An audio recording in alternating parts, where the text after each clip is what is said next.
मियां अंसारी को उनका मालिक एक अंग्रेज था, उसने कहा कि तुम महात्मा गांधी का खाना बनाते हो, उसमें जहर डाल दो, गांधी को मार दो। तो भटक मियां ने जाकर गांधी के सामने रोकर कहा कि बापू खाना मत खाओ, इसमें जहर मिला हुआ है।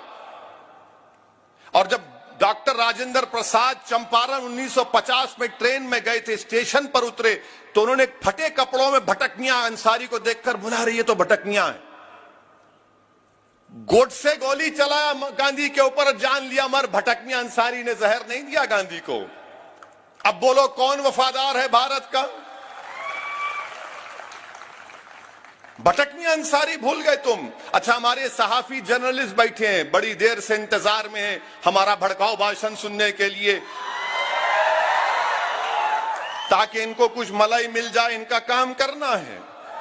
हम इन एतराज नहीं है, मगर हम अपने सहाफियों को पूछना चाह रहे कि भाई आपको मालूम सबसे पहला सहाफी जर्नलिस्ट जिसने अंग्रेजों के खिलाफ अपनी जान दी, उसका नाम क्या था? इनसे पूछ लो, नहीं मालूम होगा इनको। इनको इनके 9 बजे के एंकर का नाम मालूम होगा जो खाली नफरत करता है, बक बक बक बक बक बक। सबसे पहला सहाफी जर्नलिस्ट जो अंग्रेजों ने उसको मारा, उसका नाम मौलवी मोहम्मद बाखर। दिल्ली में उर्दू अखबार निकालते थे, मेरे ख्याल से दिल्ली न्यूज कुछ नाम, दिल्ली नाम अखबार नाम, बहरहाल उनका नाम मौलवी मोहम्मद बाखर। सरेआम उनको गोली मार दी गई, सरेआम उनको गोली मार दी गई। अच्छा, किसने महात्मा गांधी को कहा कि बापू ये ब्लैंक चेक है, जितने पैसे होना ले लो और तिलक स्वराजे फंड में बापू पैसे लिख लो? किसने चेक दिया था बापू को? क्या नाम था उसका? उसका नाम था उमर सुबहानी। उसने चेक दिया, बापू जितनी दखम, और उमर सुबहानी गरीब हो गए थे, इतना पैसा उन्होंने आजादी के लड़ाई में लाया था। उमर सुबहानी उनका नाम था। ये तारीख में आता है, मगर हमारे जो मुसलमानों से नफरत करने वाले, इनको कुछ नहीं मालूम और बार बार नफरत करते। मालेगांव में मंजलिस के मेले हैं, आपको मालूम, मालेगांव के किले पर पेशवा और छत्रपति अंग्रेजों के खिलाफ उस वक्त के हथियार डाल दिया, मगर उस किले पर कौन लड़ रहा था अंग्रेजों से? मुसलमान लड़ रहा था। बोले नहीं, हम नहीं छोड़ेंगे। उसी मालेगांव के किले में अंग्रेजों का परचम उतार कर जलाने वाले कौन? मालेगांव के मुसलमान। हुकूमत बनाई उस वक्त सुलेमान मियां ने। कितने मुसलमान मारे गए? 5 को फांसी की सजा, 2 को इतना मारा गया कि मौत हो गई, 9 को उम्र कैद दिया गया। अब बताइए आप, फिर इनसे पूछिए कि झारखंड जो मौजूदा रियासत है, वहां पर किसने गोलियों से अंग्रेजों से मुकाबला किया? जब गोलियां खत्म हो गई तो पत्थर पहाड़ को उठाकर अंग्रेज फौज पर फेंकने वाले का नाम क्या था? उसका नाम था शेख भिखारी रहमतुल्लाह अलैह, जो आदिवासियों के साथ मिलकर लड़ते थे। इनसे पूछिए कि टीटू मीर कौन था? टीटू मीर बंगाल के थे और वो किसानों की लड़ाई अंग्रेजों के खिलाफ करते थे, टीटू मीर थे। और फिर इनसे पूछिए जो मुसलमानों से नफरत करते हैं, अब्दुल कय्यूम अंसारी कौन थे? बिहार के, जो वहां बिहार के पसमानदा मुसलमान के लीडर थे, मगर 2 नेशन थियरी के खिलाफ थे। 2 नेशन थियरी के खिलाफ थे टीटू मीर, अब ये अब्दुल कय्यूम अंसारी साहब। अच्छा, इनसे पूछिए जो मुसलमानों से नफरत करते हैं, अभी मुस्लिम खवातीन का जिक्र हुआ जिन्होंने अपनी जानों को कुर्बान किया।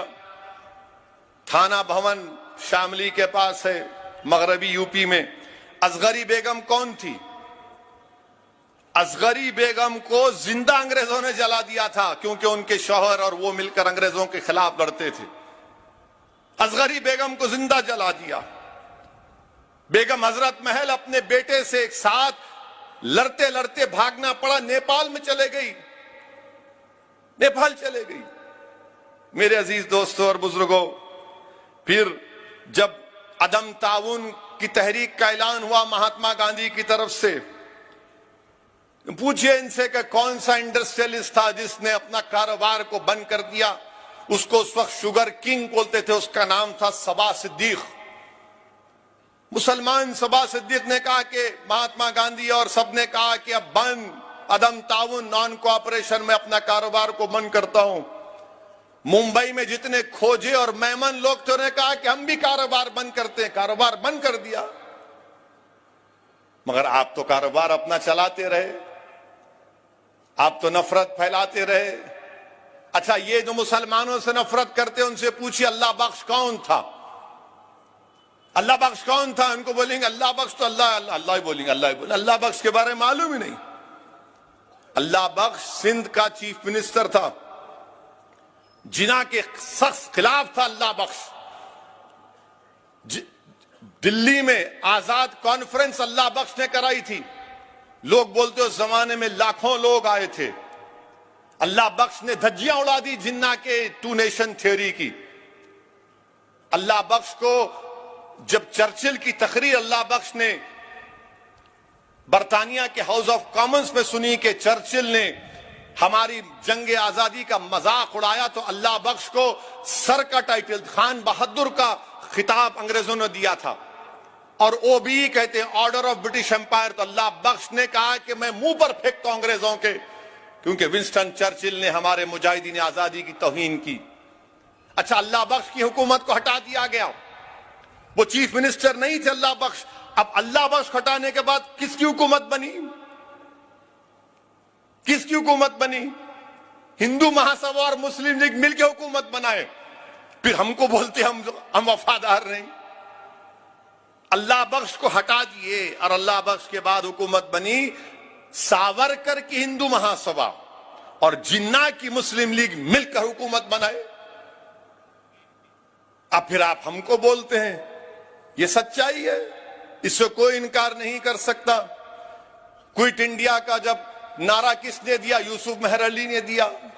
साइमन गो बैक का नारा किसने दिया? यूसुफ मेहर अली ने दिया। आबिद हसन हैदराबाद के सुभाष चंद्र बोस को नेताजी का लक़ब किसने दिया? आबिद हसन ने दिया। कौन थे आबिद हसन? हैदराबाद के थे। नासिक में जाकर उन्होंने अंग्रेजों के कंट्रोल में एक ऑयल की रिफाइनरी थी, तो आबिद हसन उसको जलाना चाहते थे, गिरफ्तार हुए। बाद में जर्मनी गए इंजीनियरिंग कंप्लीट करने के लिए, वहां पर सुभाष चंद्र बोस नेताजी से मुलाकात हुई, उनसे बेहद मुतासिर हुए, तो वो उनके साथ रहे। नेताजी सुभाष चंद्र बोस जब जर्मनी से सबमरीन में जापान को गए, बहुत दूर गए, तो साथ थे आबिद हसन। आबिद हसन साथ थे। जय हिंद का नारा आबिद हसन ने दिया क्या? सावरकर या गोडसे ने दिया जय हिंद का नारा? आबिद हसन ने दिया। मेरे अजीज दोस्तों और बुजुर्गों, ये जलसा इसलिए मुनक्कद किया गया है, और याद रखिए इस बात को कि उलमा इकराम की मौजूदगी में लबकशाई कर रहा हूं। अल्लाह के रसूल सल्लल्लाहु अलैहि वसल्लम, मोहम्मद मुस्तफ़ा सल्लल्लाहु अलैहि वसल्लम जब मदीने को वापिस आते तो मदीने की दीवारों को मोहब्बत की निगाहों से देखते थे। मदीने की दीवारों को मोहब्बत की निगाहों से देखते थे। तो बुखारी का सबसे बड़ा आलिम, सबसे बड़ा प्रोफिशिएंट आदमी उसमें था, तो इब्ने हजर अस्कलानी रहमतुल्लाह अलैह ने कहा कि इससे यह बात साबित होती है वतन से मोहब्बत की। जब रसूल अल्लाह सल्लल्लाहु अलैहि वसल्लम मदीने को वापिस आते, मदीने की दीवारों को मोहब्बत से देखते, ये ओवैसी या कोई हसन फारूकी या मुफ्ती गयास नहीं, इब्ने हजर अस्कलानी कह रहे हैं कि इससे वतन की मोहब्बत साबित होती। मेरे अजीज दोस्तों और बुजुर्गों, हम पार्टीशन के जिम्मेदार नहीं है। मौलाना हुसैन अहमद मदनी रहमतुल्लाह अलैह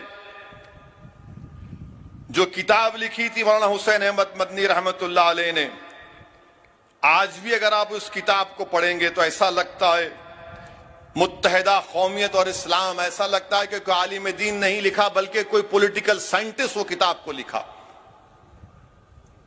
मौलाना हुसैन अहमद मदनी ने कहा था कि मुसलमान इस मुल्क का वफादार है, मिसालें देकर कहा कि हम इस जमीन में दफनाए जाएंगे, ये हमारा कब्रस्तान भी है, हमारी आरामगाह भी है ये, और हम यहीं से उठाए जाएंगे जब क़यामत होगी, हमारा अकीदा है।